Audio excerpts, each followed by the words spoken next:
So let's start with for loop. So for loops contains three sections: index, declaration, condition. So condition will be a boolean expression and a update statement. You can see in the given diagram, first of all we have to initialize the for loop index, then there will be the for loop condition. So this condition evaluates to either true and the false. If the condition is true, then the code block will be executed. If condition is false, then the for loop will be terminated. So in case of true, after executing the code block, it is mandated to specify the update statement. So let's say you want to show the number from 1 to 5. So in that case, I can initialize my index. Let's say I equal to 1. And then in the for loop condition, I can specify, let's say I is smaller than equal to 5. Then in the code block, I can write a statement to print my number I. Then we have to specify the update statement. So next time we have to show the number as 2. So just we will specify the update statement as I++. So this loop will be executed until the value of I will not reach to 6. As soon as it will reach to 6, the for loop condition will become false and it will terminate it. And typically a for loop is useful when you are aware of the exact number of iteration. So in our case, we already know like our loop is going to be executed only 5 times. So when you are sure about the exact number of iteration, then use for loop. Let's understand for loop with the help of an example. So let's say we want to show the table of a given number. So user will enter the number, then using the loop we will display the table for that number. So just do one thing, just define a number, let's say integer num, then show the message to the end user so that the user can enter a number. So I'm using here like please enter a number, and the console.write line will start from the new line. I'm just using here write only here. Then in the num initialize the value, let's say convert dot to int 32, then use a console dot read line.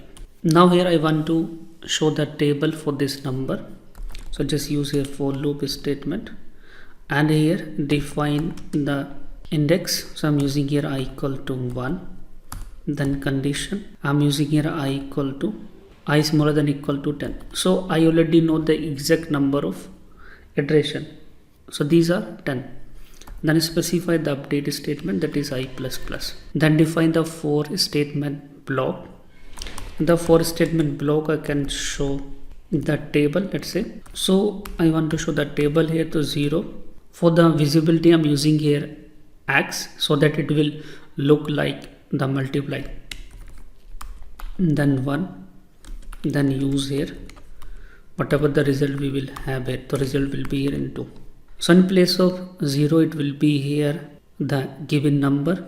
The given number is num, then the index, then we have the result. So as a result it will be here num into I. This will be the result.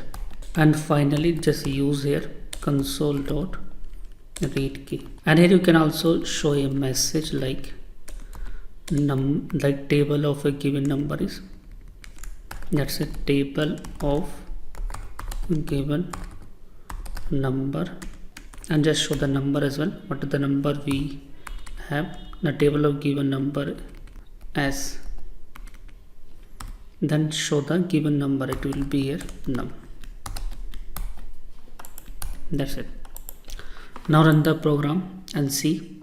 Now I enter a given number. I am entering here, let's say 5. So 5 number table I want to show here. You can see I'm getting here 5 number table. So 5 into 1 equal to 5, 5 into 2 equal to 10, 5 into 10 equal to 50. This way we are getting the things. And then just do one more thing here to see the the proper message, just use a console.writeLine so that it will show the table from the next line. Enter a number, let's say this time entering here at 3. And you can see I'm getting here the table of given number 3 as 3 ones are 3, 3 twos are 6, 3 threes are 9 and 3 tens are 30. We are getting the correct output here. Let's start with while loop. So while loop execute a statement or a block of statements until the specified expression evaluates to false. So in case of while loop, until the expression evaluates to true, it will continue its execution, and as soon as it evaluates to false, the loop will be terminated. And while loop is recommended to use when you don't know the exact number of iteration. Let's say you are accepting a number from end user, at that number digit sum you want to do. So a user might enter a 3-digit number, a user might enter the 5-digit number. So number of digits are not fixed. So in this case, we can take the benefit of while loop. So let's understand the while loop with the help of an example. So let's create a project. So I'm creating a console application using my Visual Studio. So just create a new project, and under the Visual C# we have a console app option for creating the console application. Then specify the location. I'm defining here let's say C#, and this folder I have on my desktop. The defined application name, let's say console app for while loop. And in this program, let's say we want to do the sum of digit within a number. So just do one thing, just define a number.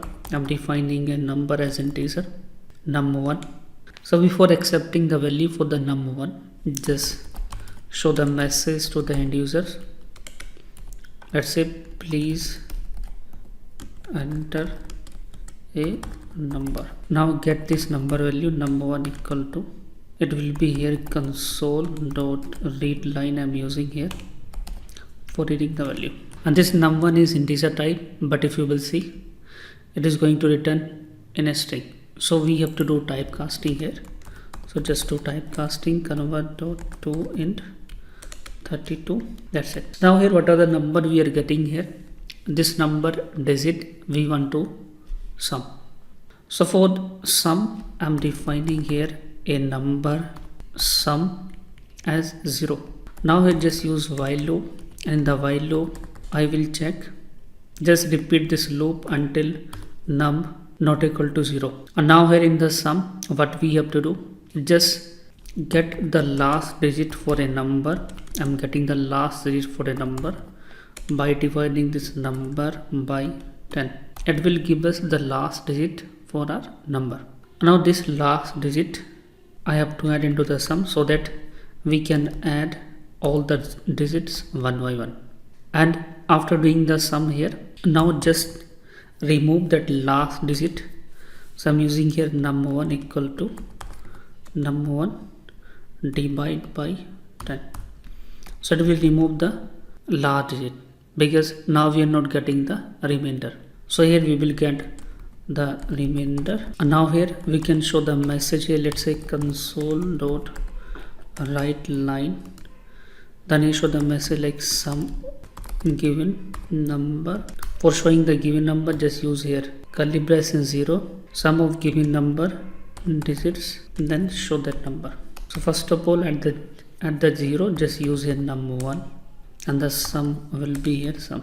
Now here use a console.read key. That's it. So now let's see how it is doing the sum of number digits entered by the end user. Now it is asking for entering a number. So I'm adding a number, let's say 14152.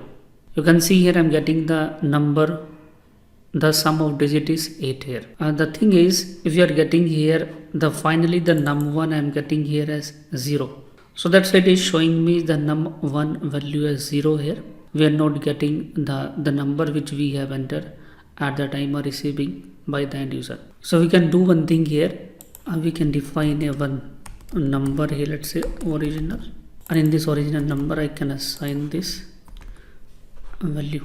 So it will be original num equal to num1, and this original num I can use it. This original num variable I'm just using so that we can show in this message here. Otherwise this is not required. If you don't want to show the number here like sum of given number, digit is whatever the sum we will get for the digit, then the origin number we have to show here.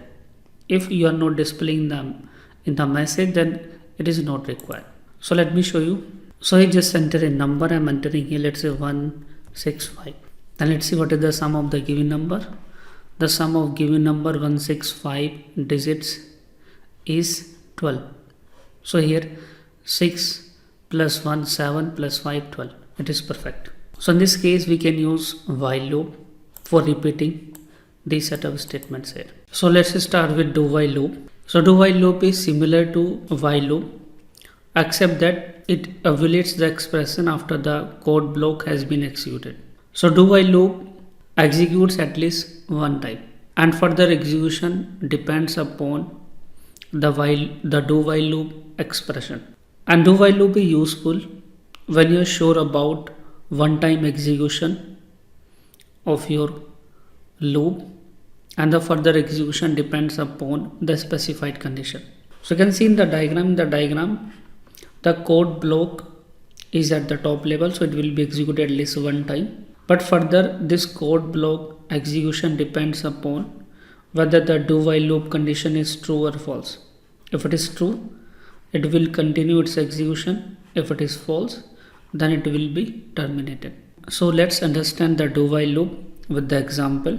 So let's say you want to show the greet message to the end user. So first time we are displaying the greet message to the end user. If the end user want to show the same greet message again, then we will ask for the choice whether he is interested or not. So for that one I can do one thing. I can define a string for, let's say, choice, and here just show a greet message to the user. Let's say console.write line, let's say welcome to .NETX. Now let's say now we are asking from the end user, do you want to show it again? So console.write line. So I'm just asking, and do you want to print it again? Then ask for the choice, yes or no. And in place of console.write line, I'm using here write, so that it will not start with the new one.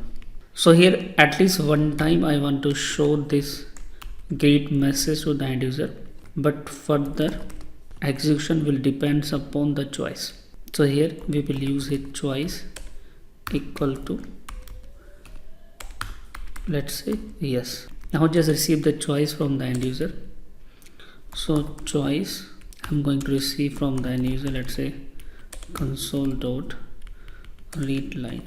If user will enter the yes, then it will continue its execution again. If user will not enter the yes, then it will not continue again. So I can show the message, let's say console.write line, and it will be an exit.